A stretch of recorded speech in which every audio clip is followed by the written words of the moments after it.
Hello and welcome to my YouTube channel. Welcome to Nat Fashion Hub, the solution to fashion. It's always nice to be here, knowing fully well that you guys are there and you're watching these videos. I'm so much glad each time I post a video and I see so many views and likes. I'm so grateful. Thank you so much. So today I want us to quickly address a very general and common problem that we tailors face. The problem of how much should I charge my customer. This question has been recurrent. People have been asking the question, how much should I charge my customer?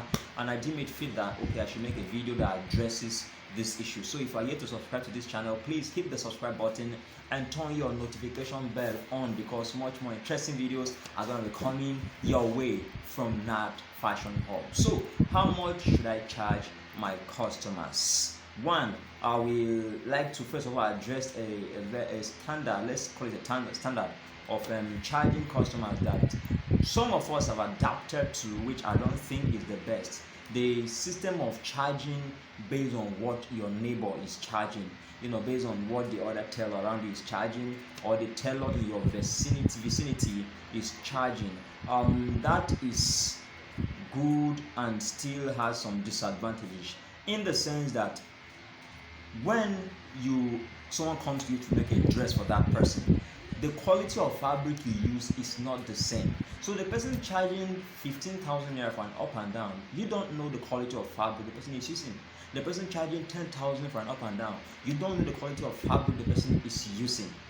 Yes, and I must say this video is not just for tailoring, but I'm just using tailoring since this is my niche, this is my area, so I'm using tailoring to generalize. But whatever business you are in, this applies. So back to what I was saying, you don't know the kind of quality of materials that person is using for that particular work.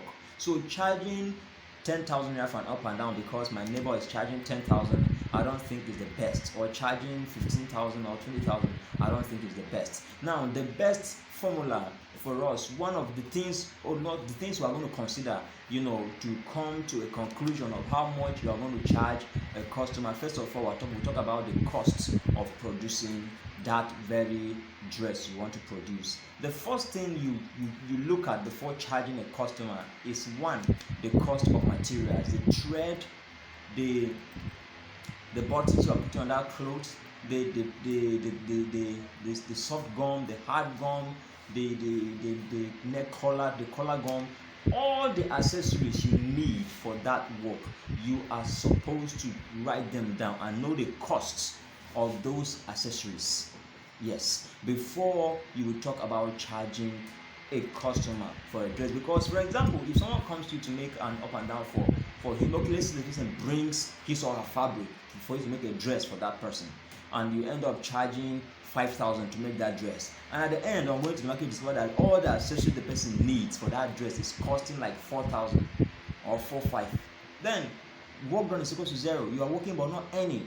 But if you take your time to calculate all the materials you need for that dress, you will know how to charge that customer better. If you calculate and discover that the materials needed for this dress are going to cost like 4,000, then you add your 5,000 to it, or your 6,000, to make it 10,000 naira before giving the customer the charge. So first thing is for you to calculate your fabric, the accessories you are going to use for that work, and know how much it will cost before giving out a particular price to a customer. Secondly, I want us to talk about labor.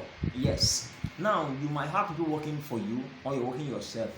Any of the ways you are going to be paying. If you're working for yourself, you are paying yourself. If you're not doing that, you're making a big mistake, because the business and you guys are two different entities. So if you're working for yourself, you pay yourself salary.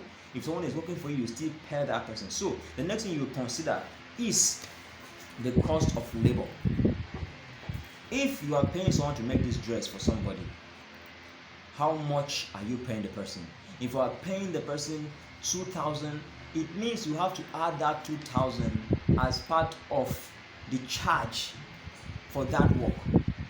So the cost of labor also has to be involved. And thirdly, we talk about utility bills. Now we have tax to pay. You have electricity to pay. You have the shop rent to pay for. You have fuel to buy. These are utility bills, and all this must be factored into the charge you are giving a customer. Yes, this has to come down in little percentages. It's not like you are going to charge one customer looking at the cost of buying 10 liters of fuel. No, you're not going to do that. But you are going to factor in the fact that you are going to buy fuel, you are going to pay the bills, you are going to pay for your shop rent. Yes, very, very important. You factor these things also in before charging a customer, because if you don't do this, at the end you discover that you are working, you are saving money, but the money is not saving anywhere. The money is not in your pocket. You are not saving the money anywhere. Why? Because all these utility bills are consuming the money. Fourthly, we'll talk about the transportation. Yes, we transport to get all these accessories we need, and most of the times we ignore these things. We buy recharge card, we buy data. All these things have to be factored in before you will finally come down to give a customer a particular price for whatever he or she wants to do.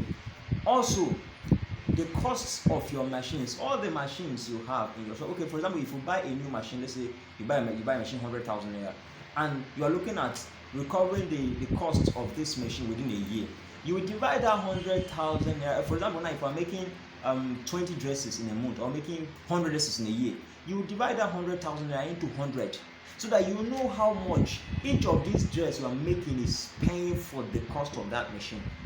And that goes across to the fuel and every other thing. Your shop rent, it means you're going to divide your shop rent. If your shop rent runs for a year, now if you are making, you've been shown, you know how many dresses you make. If you are making an average of 1,000 dresses in a year, then it means you have to divide the shop rent. If you are renting shop for like 500,000 or 200,000, you divide that by the number of dresses, so that you know how much each dress is contributing to paying for your rent. If you don't do all of this, at the end you work, you see money, but that money is inside your pocket, because it goes in to settling these bills, and at the end you have nothing while you are working. So having said all this, how much should you now come down to charging your customer?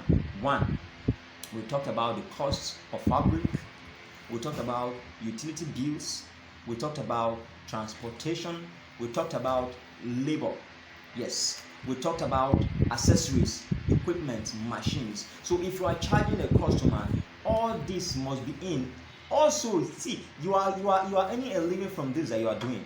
This is where you get food to eat. This is where you get money to pay your children's school fees, and this is where you still need money to save, to build a house, to buy a car, to settle so many things. Yes, this is your work, this is your business. So all your earning, all your living has to come from this. So now, if you are to charge a customer, now for instance, a customer comes to, let's get practical.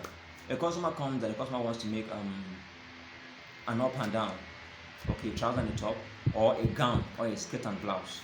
Now you are going to check the cost of thread for that skirt and blouse. You are going to check the cost of lining, the cost of gum, the cost of breast pad. If you are putting breast cups, or that you are putting beads, you are going to write down the cost.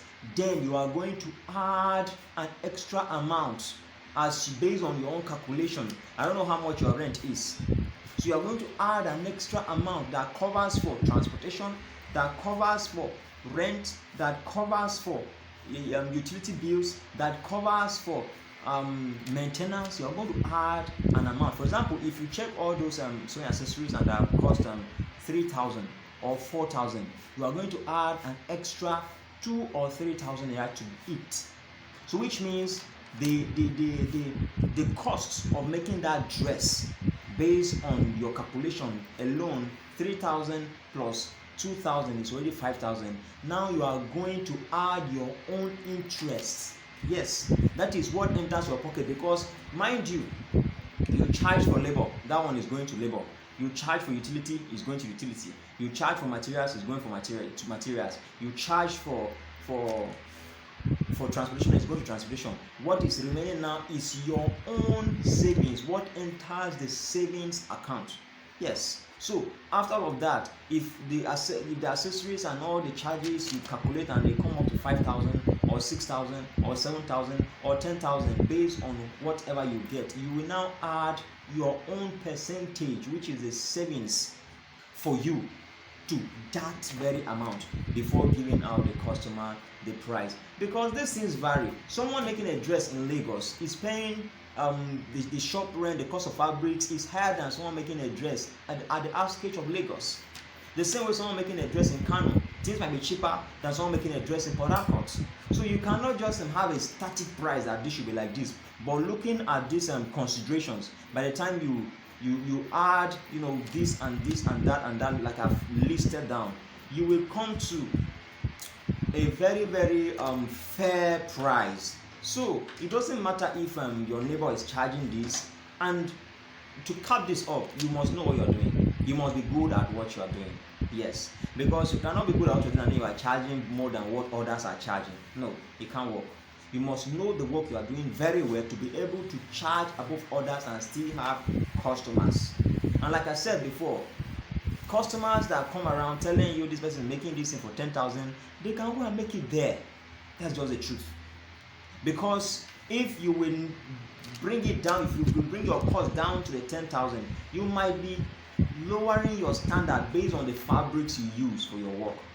Maybe someone making a dress for 10,000 is buying materials at the rate of 1.5 per yard, and your own materials cost 3,000 naira per yard or 5,000 per yard. You are not at the same level. You cannot charge 10,000 because the person is charging 10,000. The fabric you use are not the same.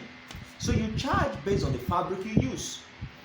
That is the easiest way to know how to charge your customer. If you're enjoying this video is making sense, please hit the like button and turn the notification bell on. If you need to subscribe, please subscribe. I need that subscription like mad. Please subscribe. Yes, I need that. So I'm going to be dropping videos more and more about this, but for now I think we'll have to stop right here. And I think this has helped you to have a more understanding on how to charge your customers and make more money. Like I told you guys in my other video, please, work is not without money. If you're working and you're not making money, you're wasting your time. Work is doing work and you make money. So thank you so much. Welcome to Nat Fashion Hub, the best fashion channel in the world. Always check this channel because a lot is here for you. Thank you so much. Welcome.